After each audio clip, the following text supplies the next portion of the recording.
11 action.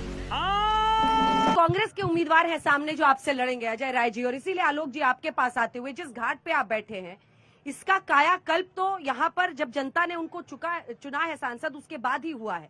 आपको कैसा लग रहा है गंगा घाट पे, 80 घाट पे पहुंच के? अच्छा, हमको सिखा रिया है। पहले तो मैं बाबा विश्वनाथ को नमन करूंगा, माँ गंगे को नमन करूंगा। घाटों का निर्माण तो यहाँ 35 साल से कॉरपोरेशन बीजेपी की ही रही। क्या वो निकम्मी कॉरपोरेशन थी? क्या देश के प्रधानमंत्री ने ही आकर घाटों का यहाँ पर निर्माण कराया? क्या उससे पहले 10 साल तक सांसद यहाँ पर थे जो वो भी भाजपा के ही थे? क्या वो निकम्मे थे?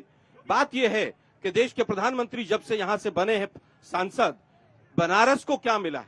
बनारस के सैकड़ों मंदिर तोड़े गए, उन पुजारियों का क्या कसूर था? आप बताइए, इन बुनकरों का क्या कसूर था कि जिन बुनकरों के हाथ से काम चला गया? अरे भाई, बनारसी जहां पर सारे लोग बैठे हैं, आप में से तो किसी एक को सांसद प्रतिनिधि तक नहीं चुना मोदी जी ने। क्या चुना? 10 साल में 2 सांसद प्रतिनिधि आए, दोनों गुजरात से लेकर आए। यहाँ पर जितनी कंपनियां आई गुजरात से लेकर आए। हमें गुजरात की कंपनियों से आपत्ति नहीं है, लेकिन क्या बनारस वालों में इतनी भी काबिलियत नहीं थी कि यहाँ से कोई सांसद प्रतिनिधि चुन लिया जाता? एक सांसद प्रतिनिधि आए, उसको तो कोरोना में चले गए। माँ गंगा ने शायद उनको आशीर्वाद दिया होगा। सैकड़ों एकड़ जमीन यहाँ पर भ्रष्टाचार में बना ली। यहाँ के यहाँ तक हालत ये है। पूरा कर लीजिए, आप जवाब दीजिए। क्या मैं एक एक फैक्ट के साथ बैठा हुआ हूँ? अरे यहाँ के तो लंगड़ा आम मशहूर था, यहाँ पर गुजरात से लाकर खजूर के पेड़ लगा दिए। आपको गुजरात से क्या प्रॉब्लम है? मुझे गुजरात से प्रॉब्लम नहीं है। हाँ। मुझे प्रॉब्लम बनारस के लोगों को जो बार बार कहते हैं मोदी की जो बात करते हैं। हम तो उनसे पूछ रहे हैं कि क्या बनारस हिंदू यूनिवर्सिटी में, क्या पूर्वांचल में या बनारस में एक व्यक्ति योग्य नहीं था कि यहाँ का वाइस चांसलर भी आपको अपने राज्य से लाना पड़ा? क्या ये सच है कि नहीं है? ठीक है, इसका आप छोटा सा जवाब दीजिए, फिर अनुराग जी के पास जाए। अच्छा, पूरा कर लेने दीजिए, पूरा कर रहे, रुक जाइए, पूरा कर लेने दीजिए। 1 मिनट, मैं कहना चाहूंगा। हाँ, एक उद्योग का नाम बताइए जो मोदी जी के आने से, कि वो प्रधानमंत्री थे इसलिए यहाँ पर लग गया। क्या यहाँ के किसानों की आय डबल हो गई? क्या आपके अकाउंट में 15-15 लाख आ गए? क्या यहाँ की ट्रैफिक की समस्या दूर होकर ये स्मार्ट सिटी बन गई? क्या यहाँ पर गंगा नमामि गंगे का जो पूरी तरह से सीएजी की रिपोर्ट देखिए कितना बड़ा घोटाला हुआ है। यहाँ पर जितनी कंपनियां आई, क्या एक भी कंपनी ऐसी नहीं थी जो बड़े काम बनारस के लोगों को मिल सके? ठीक है, अब राउंड 2 एवरीबॉडी, सबके सब चोर हैं साले। सीट अजय राय साहब को दे दी जो पिछली बार नंबर 3 पर थे। क्लीन स्वीप देना चाह रहे हैं क्या पीएम को? पार्टी का आपसी मामला है, आपको पता तो माइक ऊपर कर लीजिए। आपको पता है कि हम गठबंधन में चुनाव लड़ रहे हैं। कई जगह हम लड़ रहे हैं, कई जगह वो लड़ रहे हैं। अभी हमारा गठबंधन का फैसला है कौन कैंडिडेट कहां से लड़ेगा, तो मुझे नहीं लगता है कि इसके ऊपर कोई सवाल होना चाहिए। लेकिन मैं इतना तो जरूर कहूंगा, एक ऐसा शहर है जो आंखों से दिल तक उतरता है, पता है उसका नाम क्या है? वो बनारस कहलाता है। ये है शहर। अब उनके दिल में मोदी जी बस गए हैं, उसका क्या कीजिएगा? उनके दिल में, अभी जनता के दिल में तो हमेशा से ही विकास की राजनीति बसती है, डेवलपमेंट की बात होती है, रोजगार की बात होती है, महंगाई की बात होती है, दिल में तो यही है। बात दूसरी है कि भारतीय जनता पार्टी मुद्दों पे चर्चा नहीं करना चाहती। आजकल मैं जब बनारस आज आया तो मैंने सोचा मैं क्यूटो जा रहा हूँ, जैसे ही उतरूंगा रोड इतनी तगड़ी होगी मैं स्लिप करने लगूंगा। सवाल ये हुआ कि मुझे अपनी गाड़ी छोड़नी पड़ी, गाड़ी से मुझे रिक्शे पे बैठना पड़ा, रिक्शे से मैं यहाँ तक पहुंच पाया। तो मैं क्यूटो में घूम रहा था या किसी गांव में था, मुझे बाद में एहसास हुआ बनारस में, क्योंकि भारतीय जनता पार्टी की आदत है झूठ बोलने की। उन्होंने तो स्मार्ट सिटी की बात की थी कि हम स्मार्ट सिटी बनाएंगे, क्यूटो बनेगा, वो हमें दिखाई नहीं पड़ा। बुलेट ट्रेन भी नहीं कहीं दिखाई पड़ी। हो सकता है हमारे साथियों को दिखाई पड़ी होगी बुलेट ट्रेन या क्यूटो, या उनको लग रहा होगा। चल झूठा। सवाल ये नहीं है, बनारस एक पूरा लोकतंत्र का जीता जागता एग्जाम्पल है। बनारस के अंदर में हर व्यक्ति अपने आप को राजा समझता है, क्योंकि हर बनारसी राजा है, क्योंकि एक दूसरे को संबोधन इसी से करता है, कहा राजा, कहा हाल हो, वो राजा से ही बोलता है। और दूसरा भी तुरंत जवाब देता है, अरे गुरु सब ठीक है हो। गुरु राजा एक दूसरे को संबोधन में है। यहाँ कोई राजा नहीं है, यहाँ सब राजा हैं। ये बनारस की खासियत। इसमें चर्चा क्यों नहीं होगी? केहू नहीं चेला, यही कहते हैं ना। सब यहाँ पे। दूसरी बात, बनारस को हिंदुस्तान की पूरे विश्व की धर्म की नगरी या धर्म की राजधानी क्यों कहा जाता है? कि सभी देवता यहाँ एक साथ वास करते हैं। इसके बारे में तो हम लोग को सोचना चाहिए। जहाँ सभी देवता एक साथ वास करते हो, जहाँ पे लोग एक दूसरे का सम्मान करते हो, वहां जब चीखा चीखी होती है। अच्छा लगा आज आपने कहा माँ पार्वती का नाम लिया, पहली बार मुझे लगा कि माँ पार्वती का नाम तो लिया गया। अच्छी बात है ना, ये होना चाहिए। और उसी में आपको टोकना चाहिए था कि बीएचयू की घटना जो बच्चियों के साथ अन्याय हुआ, तब आपको टोकना चाहिए था। ये वो नगरी है जहां माँ बाप, यहाँ माँ पार्वती का सम्मान होता है, यहाँ पे हमारे महादेव बसते हैं, और वहां पे बच्चियों के साथ अन्याय हो जाए और आप चुपचाप बैठते रहो, उसमें कहते रहो हम विपक्ष राजनीति कर रहा है। विपक्ष राजनीति कर रहा है, ये क्या बच्ची के साथ अन्याय नहीं हुआ? फिर आप कहते हो कोई बचेगा नहीं, कोई बचेगा नहीं। अरे क्या नहीं, एक मिनट, क्या मुद्दा नहीं? अच्छा बच्ची का कोई मुद्दा नहीं है, अच्छा बच्ची का होना कोई मुद्दा नहीं है, उसके साथ अन्याय हो गया, कह रहे हो जेल में है। ये नहीं, ये आपका जवाब है। तो आप बताइए, नहीं एक घटना नहीं है। अच्छा तो बताइए, हाथरस की घटना भी समाजवादी पार्टी में हुई क्या? हाथरस की घटना भी आपके हुई, उन्नाव की घटना भी आपके समय हुई, और आपकी सरकार आंख बंद करके सोती रहती है। आपकी सरकार सिर्फ और सिर्फ माहौल बनाने का काम करती है, महिलाओं को न्याय नहीं दिला सकती। आपने देखा होगा बच्चियों को, पहलवान बच्चियों को कैसे घसीटा गया, ये भी आपकी सरकार थी। किस तरह से मणिपुर में बेटी के साथ अन्याय हुआ, आपकी सरकार थी। मणिपुर में आपकी सरकार थी, दिल्ली में आपकी सरकार थी, उत्तर प्रदेश में बीएचयू में आपकी सरकार थी।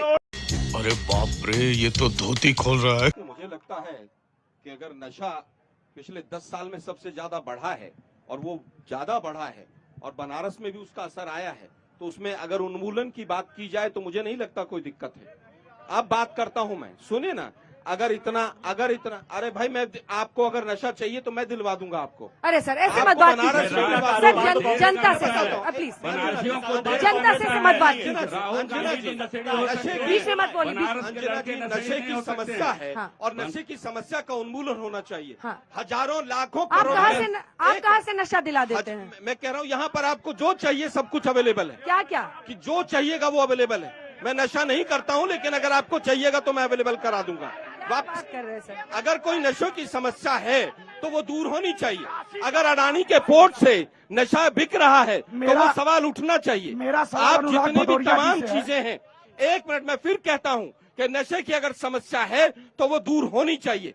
और अगर इतना अच्छा काम किया है मोदी जी ने, तो माँ से मछली से शुरू हुए थे और आज कहाँ पहुंच गए हैं। मुस्लिम लीग, मुसलमान और पता नहीं कहां से पहुंचकर मुजरा करवा रहे हैं। क्या देश के प्रधानमंत्री और बनारस की जनता ये मानती है कि बनारस का प्रतिनिधि मुजरे के नाम पर वोट मांगे? नहीं। क्या बताइए आप जरा, क्या मुजरे के नाम पर वोट मांगेगा देश का प्रधानमंत्री? शर्म आती है हमें। ऐसा झूठा प्रधानमंत्री, ऐसा झूठा और अहंकारी प्रधानमंत्री। और मैं आज तय कर जाता हूँ जी, किसी ने भी, अंजना जी उत्तर देने दीजिए। अंजना जी देखिए, सारे भाजपा के कार्यकर्ता बैठे हैं, आप भाजपा के प्रवक्ता को ज्यादा टाइम देते हैं, ये गलत बात है। पूरी तरह से भाजपा के कार्यकर्ताओं का शो हो रहा है यहाँ पर। रुकिए जरा, मैं उत्तर देता हूँ। मैंने कहा नशे की समस्या दूर होनी चाहिए, और मैं फिर कह रहा हूँ कि देश का प्रधानमंत्री, इतना झूठा प्रधानमंत्री आज तक नहीं आया है जो झूठ बोलता है। अहंकार का पर्याय देश का प्रधानमंत्री बन गया। आलोक जी पहला हर क्यों हिला डाला ना? सवाल सपा और कांग्रेस से है कि ये लोग क्या गारंटी कि 100% युवाओं को रोजगार दे देंगे? अभी मजा आएगा ना भिड़ो। 100% मोदी जी ने तो 2 करोड़ दे दिए होंगे। 100 पर क्या 2 करोड़ मिल गए होंगे ना?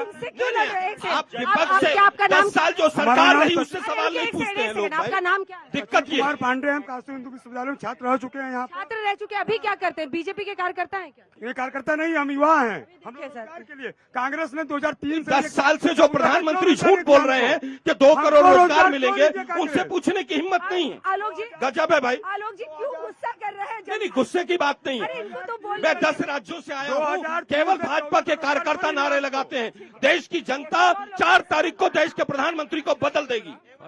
भाई मजा आया। नाइस। मैं पूछना चाहता हूँ आदरणीय बीजेपी गवर्नमेंट से, एक कर्मचारी जो है जो 60 साल सेवा आप लोग करते हटिए हैं, यहाँ से, आगे से हटिए प्लीज। 60 साल जो नौकरी करते हैं, 60 साल नौकरी करके आते हैं, उनको पेंशन कब देंगे? आप एक साल के लिए आते हैं, आपको पेंशन मिलती है। जो 60 साल जो कर्मचारी हैं उनको पेंशन बीजेपी गवर्नमेंट कब देगी? अभी अभी प्रायोजित है। अंजना जी मैं जवाब दे दूं। हर तरह अंजना के जी, सवाल बात- आते हैं सर, बात वो हर नहीं। तरह के सवाल आते हैं। बहन डर गई, बहन डर गई, बहन डर गई। 2 करोड़ रोजगार बनारस को तो 10 उद्योग मिल गए होंगे। पेंशन को लेकर जो प्रश्न था, किसानों की आमदनी दुगनी हो गई होगी बनारस में। एमएलसी साहब पेंशन पर। पेंशन नीति पेंशन नीति स्पष्ट है। पेंशन ओल्ड पेंशन स्कीम कब लागू करेंगे? देखिए, अग्निवीर लाकर 4 साल के नौकर बना दिए वो। अग्निवीर में 4 साल के बाद रिटायरमेंट कर दीजिए। देश के प्रधानमंत्री को 75 साल में 5 साल और चाहिए। पत्र में है भदौरिया जी, आप पढ़े लिखे हैं, आपको सब पता है। देखिए हमारी नीति है, हमारी नीयत है। हम देश के युवाओं का देश के ऊपर 5 गुना कर्जा चढ़ा दिया, 5 गुना कर्जा चढ़ गया देश के ऊपर। यही अधिक होना चाहिए। पेंशन पे वो बोल ले, फिर नौकरियों पे आप बोलिएगा, उनको पूरा करने दीजिए अंजना ना। जी पेंशन दो पे लोग बोल ही चिल्लाते तो नहीं तो रहे जवाब वो। ही नहीं आ रहा ना। अंजना जी वो पेंशन पे पेंशन पे बोलेंगे तो बोलिए। हम सुनेंगे। ये क्या बात करेंगे? पेंशन पे बोलिए ना आप जरा। इन्हीं की पार्टी आप में बोलिए ना पेंशन पेंशन से पे। पूछे, बर्खास्त किए अरे गए। भैया पेंशन पे बोलिए ना, आप चयन पेंशन आयोग पे के बोलिए ना। अबे जल्दी बोल, कल सुबह पनवेल निकलना है। है तो पेंशन पर बोलिए। ये शांत अगर रहिए। हिम्मत है तो ये पेंशन सोनिया पर जी को बोलिए। अगर इतना बोले हिम्मत है तो होते, महंगाई पर राहुल बोलिए। जी को बोले होते। अगर हिम्मत है तो बेरोजगारी पर बोलिए। आप एक सनातन एक के, सेकंड, आप MLC सनातन साहब। वाली लोग, अरे भैया, आप बताइए ना। ये देश का बंटवारा आप हुआ। बताइए ना, आप पेंशन पे आप बोलिए ना आप पढ़े बोलिए लिखे ना हैं, पेंशन पे। आप हाँ ये कर लो पहले। बीजेपी से ये सवाल है, आप इतना अच्छा काम किए हैं तो आज हमारा भुखमरी में 111वां स्थान क्यों है?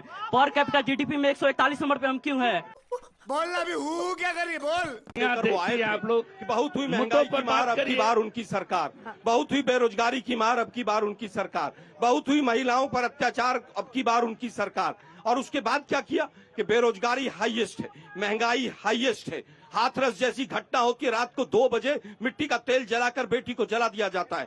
लेकिन अगर जब भी कोई बात करो तो उसमें हिंदू मुसलमान फलाने ने कहा था, ढिकड़े ने। अरे भाई 10 साल से तो आपकी सरकार है, कितने रोजगार आए जरा ये तो बैठ बता जाइए भैया, बैठ जाइए, ये बैठ सब जाइए, बैठ प्रायोजित, जाइए। ये तमाम प्रायोजित लोग हैं जो उठ कर बीच में से उठ कर इनके बवाल आता है।